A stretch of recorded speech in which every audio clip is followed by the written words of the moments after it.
Bonjour à tous. Aujourd'hui, nous allons lire la deuxième lettre de Pierre. Simon-Pierre, serviteur et apôtre de Jésus-Christ, salue ceux à qui Jésus-Christ, notre Dieu et notre Sauveur, a accordé, parce qu'il est juste, le même privilège qu'à nous, à savoir la foi. Que la grâce et la paix vous soient données en abondance par la connaissance de Dieu et de Jésus, notre Seigneur. Par sa puissance, en effet, Dieu nous a donné tout ce qu'il faut pour vivre dans l'attachement au Seigneur, en nous faisant connaître celui qui nous a appelés par la manifestation de sa propre gloire et l'intervention de sa force. Ainsi, nous bénéficions des dons les plus précieux et les plus grands que Dieu nous avait promis. Il a voulu, par ces dons, vous faire participer à la nature divine, vous qui avez fui la corruption que les mauvais désirs font régner dans ce monde. Pour cette raison même, faites tous vos efforts pour ajouter à votre foi la force de caractère. À la force de caractère, la connaissance. À la connaissance, la maîtrise de soi. À la maîtrise de soi, l'endurance dans l'épreuve. À l'endurance, l'attachement à Dieu. À cet attachement, l'affection fraternelle, et à l'affection fraternelle, l'amour. Car si vous possédez ces qualités, et si elles grandissent sans cesse en vous, elles vous rendront actifs et vous permettront de connaître toujours mieux notre Seigneur Jésus-Christ. Car celui à qui elles font défaut est comme un aveugle, il ne voit pas clair. Il a oublié qu'il a été purifié de ses péchés d'autrefois. C'est pourquoi, frères, puisque Dieu vous a appelés et choisis, redoublez d'efforts pour éprouver dans toute leur force les effets de cet appel et de ce choix. Car si vous agissez ainsi, vous ne tomberez jamais. Ainsi vous seront grandes ouvertes les portes du royaume éternel de notre Seigneur et Sauveur Jésus-Christ. Voilà pourquoi je ne cesserai de vous rappeler ces choses, bien que vous les sachiez déjà et que vous soyez fermement attachés à la vérité qui vous a été présentée. Mais j'estime juste de vous tenir en éveil par mes rappels, tant que je serai encore de ce monde, car je sais que je vais bientôt quitter ce corps mortel, comme notre Seigneur Jésus-Christ me l'a révélé. Cependant, je prendrai grand soin que, même après mon départ, vous vous rappeliez toujours ces choses. En effet, nous ne nous sommes pas appuyés sur des histoires habilement inventées lorsque nous vous avons fait connaître la venue de notre Seigneur Jésus-Christ dans toute sa puissance. Mais nous avons vu sa grandeur de nos propres yeux.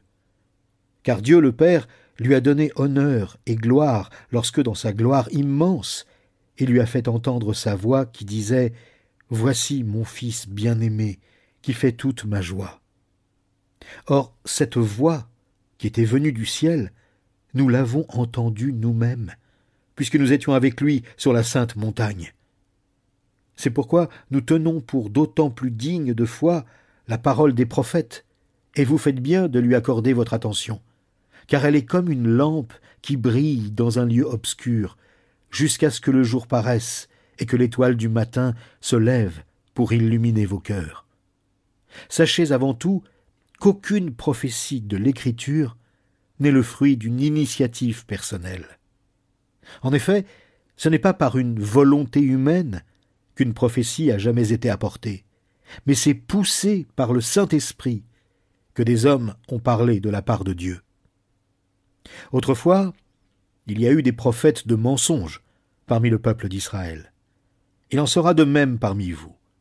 Ces enseignants de mensonges introduiront subtilement parmi vous des erreurs qui mènent à la perdition. Ils renieront le Maître qui les a rachetés et attireront ainsi sur eux une perdition soudaine. Beaucoup de gens les suivront dans leur immoralité, et à cause d'eux, la voix de la vérité sera discréditée.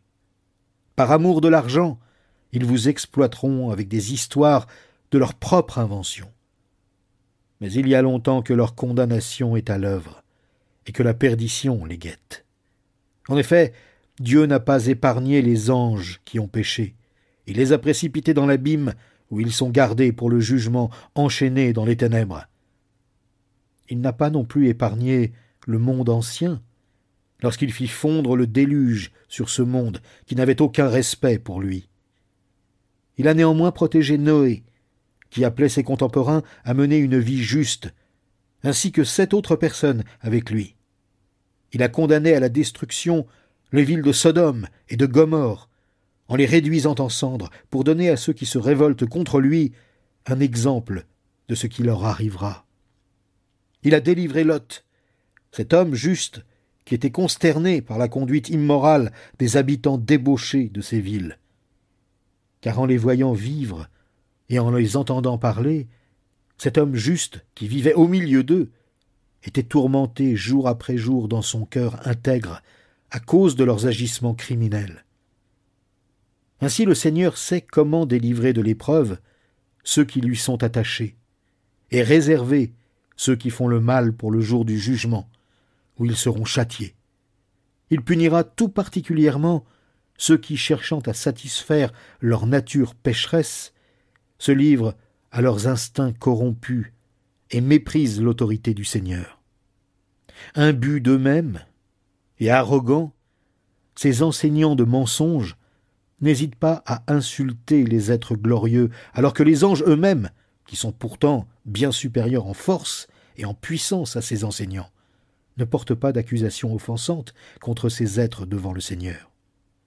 Mais ces hommes-là agissent comme des animaux dépourvus de raison, qui ne suivent que leurs instincts et qui sont tout juste bons à être capturés et tués, car ils se répandent en injures contre ce qu'ils ne connaissent pas.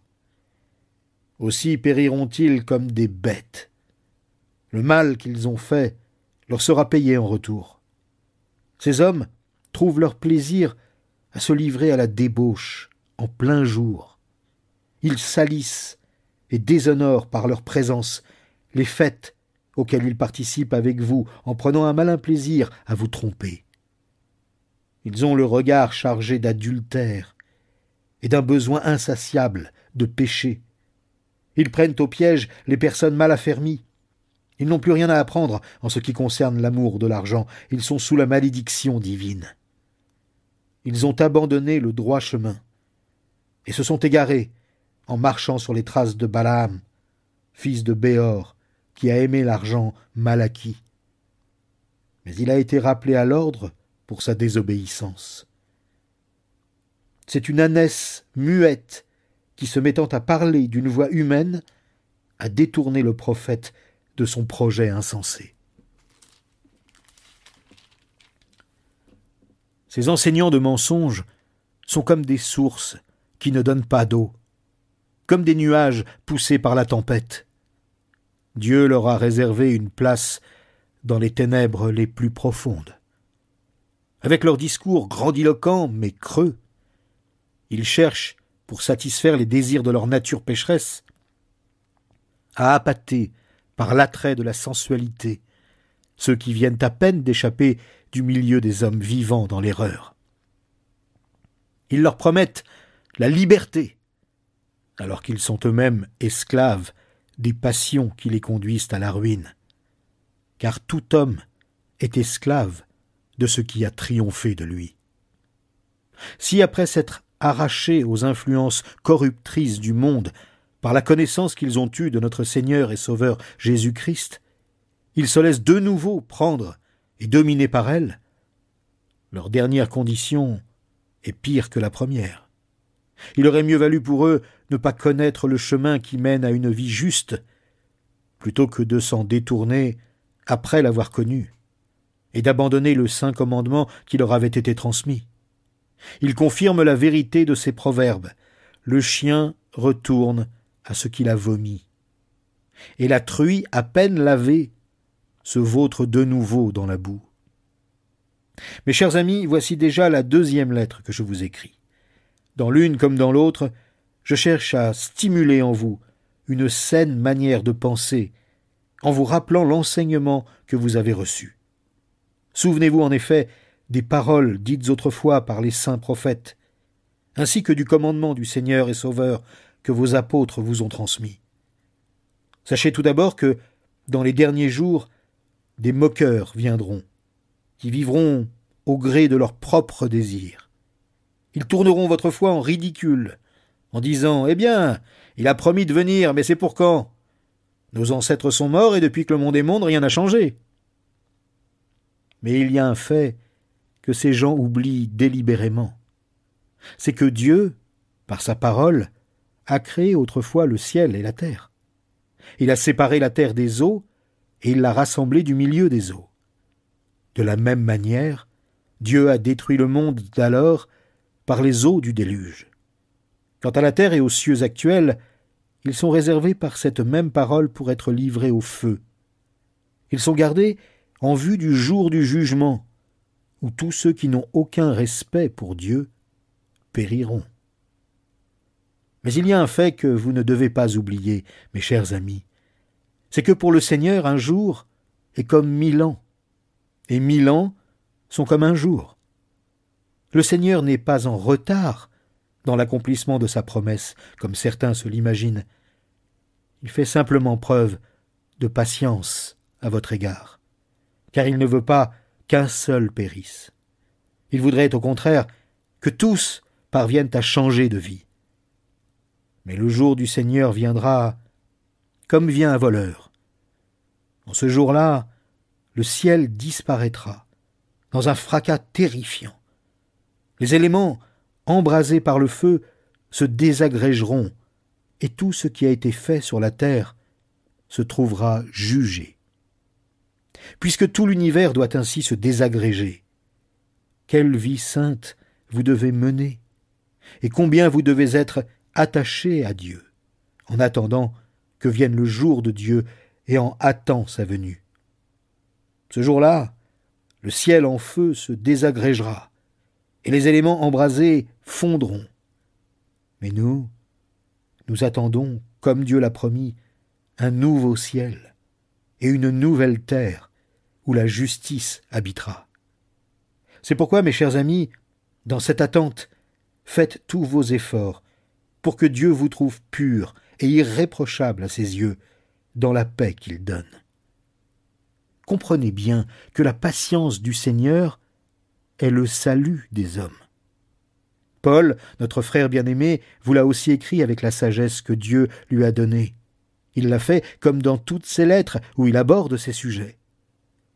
Certes, il s'y trouve des passages difficiles à comprendre, dont les personnes ignorantes et mal affermies déforment le sens, comme elles le font aussi des autres textes de l'Écriture pour leur propre ruine.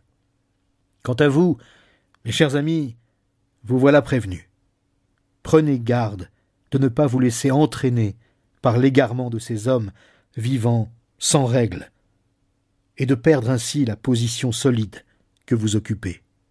Au contraire, progressez sans cesse dans la grâce et dans la connaissance de notre Seigneur et Sauveur Jésus-Christ.